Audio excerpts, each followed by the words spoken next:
नमस्कार, MPCG superfast channel देख रहे हैं आप और मैं हूं आपके साथ अवंतिका श्रीवास्तव। सुपरफास्ट खबरों की ओर हम लोग करेंगे, लेकिन इससे पहले सतना से एक बड़ी खबर आप तक पहुंचा दें। युवक ने हवाई फायरिंग यहां पर की है। मूर्तिकार और ग्राहकों के बीच बहस हुई, इसके बाद हवाई फायरिंग की घटना सामने आई है। पड़ोस में रहने वाले युवक ने ग्राहकों पर हवाई फायरिंग की है। आरोपी युवक को पुलिस ने गिरफ्तार कर लिया है। आरोपी के पास से पिस्टल भी बरामद हुई है। सतना से खबर आप तक पहुंचा रहे हैं। युवक ने हवाई फायरिंग की है। मूर्तिकार और ग्राहकों के बीच बहस हुई, इसके बाद पड़ोस में रहने वाले युवक ने ग्राहकों पर हवाई फायरिंग कर दी। आरोपी युवक को पुलिस ने गिरफ्तार कर लिया है। आरोपी के पास से पिस्टल बरामद हुई है। तस्वीरें लगातार आपको दिखा रहे थे कि सतना से तस्वीरें सामने आई हैं। युवक ने हवाई फायरिंग की है, जिसका वीडियो आपकी टीवी स्क्रीन पर है। मूर्तिकार और ग्राहकों के बीच एक बहस हुई, इसके बाद पड़ोस में रहने वाले युवक ने ग्राहकों पर फायरिंग की। आरोपी युवक को पुलिस ने गिरफ्तार कर लिया है। तत्काल कार्रवाई इस मामले में हुई। आरोपी के पास से पिस्टल भी बरामद हो चुकी है। वीडियो में ये युवक हवाई फायर करता हुआ कैद हुआ है। आरोपी युवक को पुलिस ने गिरफ्तार कर लिया है, लेकिन इस बीच अफरा तफरी का माहौल मौके पर बना। सतना की तस्वीरें, आरोपी के पास से पिस्टल बरामद हुई है। आरोपी पुलिस गिरफ्त में। ज्यादा जानकारी लेंगे इससे कि शिवेंद्र बघेल सतना से हमारे साथ लाइव जोड़ने का रुख कर लेते हैं। शिवेंद्र, एक बड़ी घटना हवाई फायरिंग की युवक ने, क्या कुछ जानकारी इस पर? देखिए, ये घटना जो है बजराहा टोला की है और सिटी कोतवाली थाना से चंद कदम की दूरी पर ये घटना हुई है। ये कोठी कस्बे से मूर्ति खरीदने कुछ लोग आए थे और मूर्तिकार से विवाद चल रहा था, लेकिन पड़ोस में रहने वाले गुड्डा साहू ने बीच में विवाद में शामिल हो गया और उसने कट्टे से 2 फायर किए। कट्टा चलते ही जो गोली चलने की आवाज से दहशत फैल गई, भगदड़ मच गई, जिसकी सूचना पुलिस को दी गई। कोतवाली पुलिस मौके पे पहुंची और आरोपी को रंगे हाथे गिरफ्तार किया है। उसके पास से पिस्टल भी बरामद कर ली गई है। अब पुलिस पूछताछ कर रही है। जी चलिए, ठीक है, शुक्रिया आपका शिवेंद्र जानकारी के लिए। तो पुलिस गिरफ्त में आरोपी आ चुका है।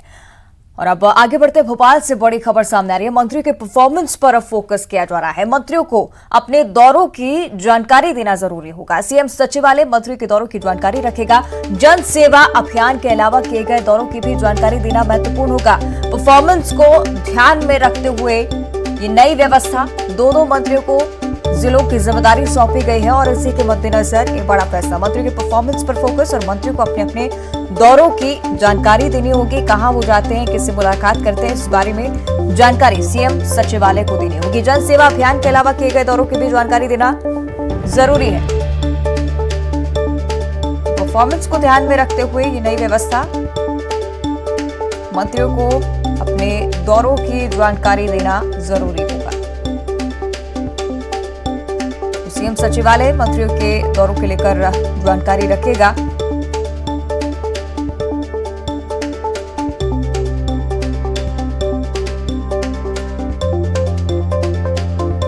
ज्यादा जानकारी इस पर लेंगे सहयोगी जितेंद्र शर्मा भोपाल से हमारे साथ लाइव जुड़ रहे हैं। जितेंद्र, मंत्रियों के दौरों की जानकारी अब सीएम सचिवालय की तरफ से रखी जाएगी, क्यों ये कदम महत्वपूर्ण था?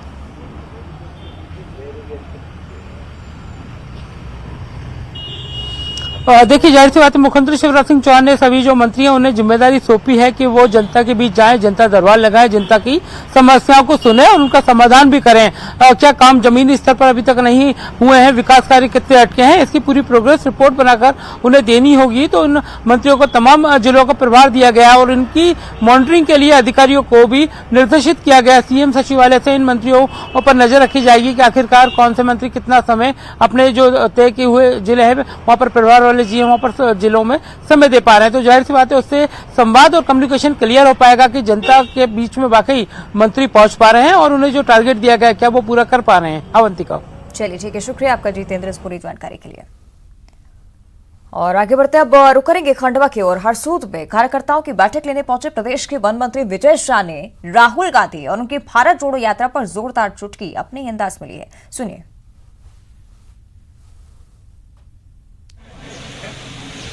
एयर कंडीशन गाड़ी में घूम रहे, गांव आ जाता है तो पैदल चलने लगते हैं। 55-56 साल भगवान ने कितने के हो गए, शादी नहीं हो रही उनकी। अब अगर ये बाबा मेरा बेटा है, ये 28-29 का हो गया, मैंने शादी करनी भी है 25 के बाद। कोई घर परिवार में बच्चा बड़ा हो जाए, 25 साल से ऊपर हो जाए और उसकी शादी नहीं होए तो पड़ोसी आ जाते हैं, बोले भाई कोई कमी है क्या? अरे चाचा बताओ यार, अगर तुम्हारा बेटा 50 साल का हो जाए भाईजान, 50 साल का हो जाए और तुम्हारे बेटे की शादी नहीं होए तो पड़ोसी आके क्या बोलेगा? कोई कमी होगी यार।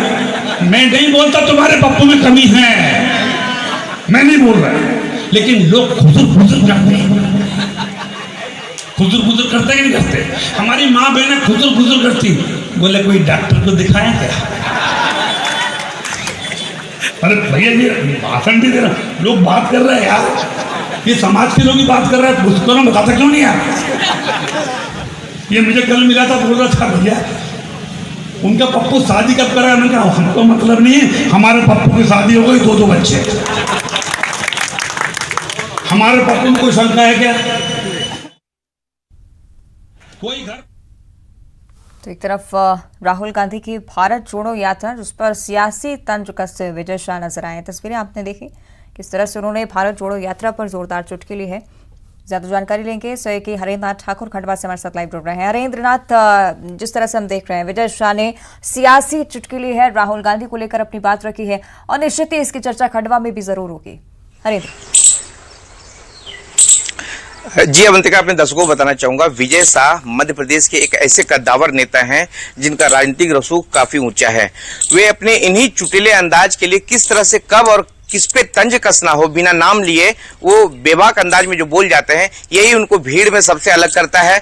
और जिस तरह से हरसूद में जो नगर परिषद का चुनाव हो रहा है, यहाँ पर उन्होंने जो सभा ली थी और सभा के बीच में जो उन्होंने जिस तरह से राहुल गांधी पर सियासी तंज और सियासी चुटकी ली है, ये अपने आप में अनूठा है। सोशल मीडिया पर यह वीडियो जमकर वायरल हो रहा है। मंत्री जी का जो चुटीला अंदाज है वह कांग्रेसियों को हालांकि रास जरूर नहीं आएगी, लेकिन कहीं ना कहीं राजनीतिक में इसी तरह का चुटीला अंदाज लोगों को पसंद आता है। इसीलिए लोग इस तरह के वीडियो जो है सोशल मीडिया पर शेयर कर रहे हैं और जमकर मंत्री जी की दाद दे रहे हैं कि बिना नाम लिए कैसे राजनीति में निशाना साधा जाता है और कैसे एक तीर से 2 शिकार किए जाते हैं। कोई मंत्री विजय शाह से पूछ सकते हैं किस तरह से उन्होंने राहुल गांधी की जो भारत जोड़ो यात्रा निकली है, भारत जोड़ो यात्रा को उन्होंने किस तरह से बताया कि कैसे राहुल गांधी निकल कर एसी बस से गाँव आते ही पग पग चलने लगते हैं। और हालांकि जो राहुल गांधी की शादी नहीं हुई उस पर भी उन्होंने तंज कसा है, लेकिन तंज कसने का जो निराला अंदाज है वही उनको सबसे अलग करता है। अवंतिका, चलिए ठीक है। हरेंद्र फिलहाल आप बने रहेगा हमारे साथ कांग्रेस की तरफ से अजय सिंह यादव जी भी जुड़ रहे हैं, उनका पक्ष हम जान लेते हैं। हरेंद्र जी, आपने सुना क्या कुछ कहा है मंत्री जी ने? अजय जी, देखिए राहुल गांधी जी को जिस तरह से भारत जोड़ो यात्रा में भारी जन समर्थन मिल रहा है, भाजपा के नेताओं की बौखलाहट अब पागलपन में तब्दील होती जा रही है। इस तरह की अमर्यादित भाषा करने वाला व्यक्ति मंत्री जैसे जिम्मेदार पद पर नहीं हो सकता है। कभी भी हम लोग व्यक्तिगत बात नहीं करना चाहते हैं, लेकिन विजय शाह और भाजपा के नेताओं से पूछना चाहता हूं, उनके बड़े नेता अटल बिहारी वाजपेयी जी जीवन भर अविवाहित रहे, तो उनके मामले में क्या विजय शाह जी का यही प्रमाण पत्र है जिसको मान लिया जाए? और राजनीतिक क्षेत्र में अनेकों ऐसे नेता हैं जो विवाह करते हैं या नहीं भी करते हैं, उनकी व्यक्तिगत इच्छा होती है या कब करते हैं। इस मामले में कभी भी राजनीति का स्तर इतना निम्न स्तरीय नहीं रहा है जैसे भाजपा के नेता राजनीति कर रहे हैं। ये भाजपा के नेताओं की बौखलाहट है जो पूरी तरह से दिखाई दे रही है। राहुल गांधी जी देश की जनता के दिलों में बसते हैं, उन्हें भारी जन समर्थन मिल रहा है, इसलिए भाजपा के नेता इस तरह की अमर्यादित बर्ताव कर रहे हैं। भारतीय जनता पार्टी को स्पष्ट करना चाहिए कि क्या मंत्री जी का बयान ही भाजपा का ऑफिशियल बयान है, अन्यथा मंत्री के ऊपर कार्रवाई करें। ठीक है, कार्रवाई की बात आप कह रहे हैं, मंत्री के ऊपर होनी चाहिए। चलिए, शुक्रिया आपका अजय जी ये पक्ष स्पष्ट करने के लिए। तो हमने लगातार आपको सुनाया, देखिए किस तरह से मंत्री विजय शाह ने सियासी चुटकी ली है, भारत जोड़ो यात्रा को लेकर अपनी बात कही, साथ ही राहुल गांधी पर भी बात रखी। और इधर गृह मंत्री नरोत्तम मिश्रा ने भी कांग्रेस पर जमकर निशाना साधा है। सबसे पहले दिग्विजय सिंह की आरएसएस की तुलना पीएफआई से करने पर पलटवार किया है। उन्होंने कहा कि दिग्विजय सिंह जाकिर नायक को शांति दूत बताते हैं, इनके प्रमाण पत्र की संघ को जरूरत नहीं है। साथ ही कांग्रेस में हो रही टूटफूट पर भी उन्होंने कहा कि कांग्रेस एक डूबता हुआ जहाज है, जैसे जैसे भारत जोड़ो यात्रा आगे निकलती जाएगी कांग्रेस डूबती जाएगी। और इधर दिग्विजय सिंह के मोहन भागवत पर दिए गए बयान पर भी गृह मंत्री ने अपनी बात रखी। तंज कसते हुए कहा कि जिसने खुद की पार्टी नहीं संभल पा रही है वो हमको बता रहे हैं कि हमें कहां जाना चाहिए। वो जाकिर नाइक को जो व्यक्ति शांति दूत बताते हों, उनसे और क्या उम्मीद कर सकते हैं। दोनों लोग पदयात्रा पे हैं, एक अमेठी से हारे थे, एक भोपाल से हारे थे। वो दोनों लोग हैं जो एक बार भारत तेरे टुकड़े होंगे इंशाअल्लाह इंशाअल्लाह बोलने वालों से सबसे पहले JNU में मिलने गए थे। और दूसरे दिग्विजय सिंह हैं जो जाकिर नाइक को शांति दूत बताते हैं, ओबामा को जी लगाते हैं। ये क्या समझेंगे संघ को? राजस्थान में और इनके प्रमाण पत्र की संघ को जरूरत भी नहीं है। कांग्रेस अब एक डूबता जहाज है, जैसे जैसे पदयात्रा आगे आती जाएगी। अभी गोवा में डूबी है, उसके पहले गुलाम नबी आज़ाद निकले थे, उसके पहले कपिल सिब्बल निकले थे, आनंद शर्मा ने इस्तीफा दिया था, मध्य प्रदेश के पूर्व विधायक चले गए, राजस्थान का हश्र इस हफ्ते में आप देखेंगे अद्भुत होगा। इस दुल के टुकड़े हजार होंगे, कोई यहाँ गिरेगा कोई वहाँ गिरेगा। जिन पे खुद की पार्टी नहीं संभल रही हो वो हमको बता रहे हैं कि हम कहाँ जाएंगे। अपनी बिगड़ी बनाना सके वो और जमाने भर के घड़ी साज हैं वो। रामेश्वर शर्मा जी ने कहा है कि आरिफ मसूद। आगे बढ़ते बात करेंगे जबलपुर की। मदन महल थाना पुलिस ने 2 करोड़ 80 लाख रुपए के गबन के मामले में 2 लोगों के खिलाफ FIR दर्ज कराई है। पुलिस के मुताबिक फरियादी ने 2 लोगों के साथ मिलकर शराब दुकान का लाइसेंस लिया था। बाद में विवाद के बाद पार्टनरशिप खत्म हो गई और तब फरियादी ने अपने दोनों साथियों से अपने पैसे की मांग जिस पर की और दोनों ने उसे 2 करोड़ का चेक दिया, लेकिन बैंक में वो चेक बाउंस हो गया था। जिसके बाद पीड़ित ने थाने में शिकायत की, जिस पर पुलिस ने मामला दर्ज कर दोनों अपराधियों की तलाश शुरू कर दी है। गोविंद भायल इनसे 2 करोड़ 55 लाख रुपए लगभग ये लेना था। तो जब उनके द्वारा चेक दिया गया तो चेक अनादरित हो गया। उस बात को लेकर जब उन्होंने बार बार बातचीत किया तो उन्होंने फिर दूसरा चेक दिया, तीसरा चेक दिया, लेकिन हर बार वो बाउंस हुआ। उस पर उन्होंने कार्रवाई किया। जो पाया गया कि धोखाधड़ी करके उन्होंने ये किया था तो उस पर 406 का अपराध पंजीबद्ध करके। और दूसरी तरफ सीधी में 2 अलग अलग सड़क हादसों में 20 से ज्यादा लोग घायल हो चुके हैं। पहली घटना रामपुर मैकिन की, जहां पर तेज रफ्तार यात्री बस ने ट्रक को टक्कर मार दी। हादसे में 20 से ज्यादा लोगों को चोटें आई हैं, जिनको अस्पताल में भर्ती कराया गया है। वहीं दूसरी घटना अमिलिया थाने के कैमोर पहाड़ी की है। तेज रफ्तार ट्रक बेकाबू होकर पलट गया और इस हादसे में ड्राइवर और क्लीनर दोनों ही घायल हो गए हैं। दोनों को नजदीक के स्वास्थ्य केंद्र में भर्ती कराया गया है।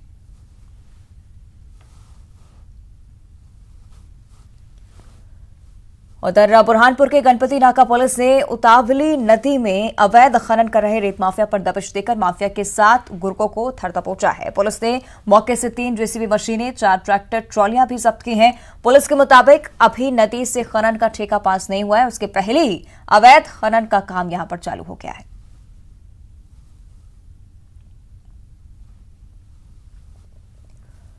और शारदीय नवरात्र की आज से शुरुआत हो चुकी है। कलश स्थापना के साथ मां दुर्गा के प्रथम स्वरूप मां शैलपुत्री की पूजा की जा रही है। दुर्गा मंदिरों में भक्तों का तांता लग चुका है। शहर में करीब 500 से ज्यादा जगहों पर माता की झांकियां लगाई गई हैं। गरबा डांडिया खेलने को लेकर भी शहरवासी उत्साहित हैं।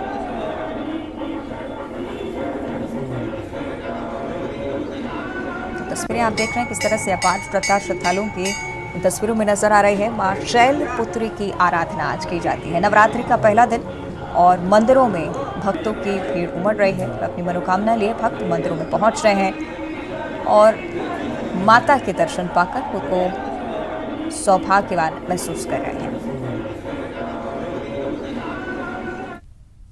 और नवरात्रि के पहले दिन गुना के प्रसिद्ध बजरंगगढ़ पहाड़ी पर विराजी 20 भुजा देवी माता का मंदिर भी भक्तों की भारी भीड़ से गुलजार है।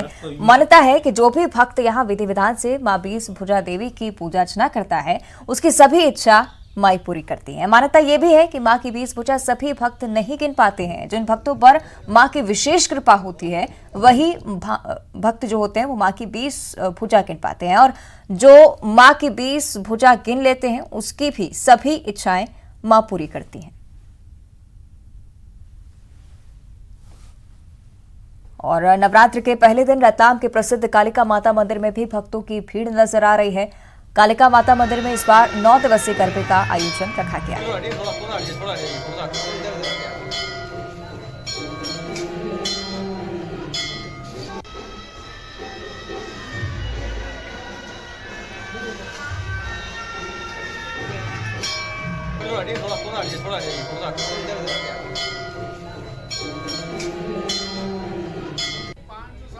मंदिर है, मेरी 10वीं पीढ़ी हो गई है पूजा करते करते।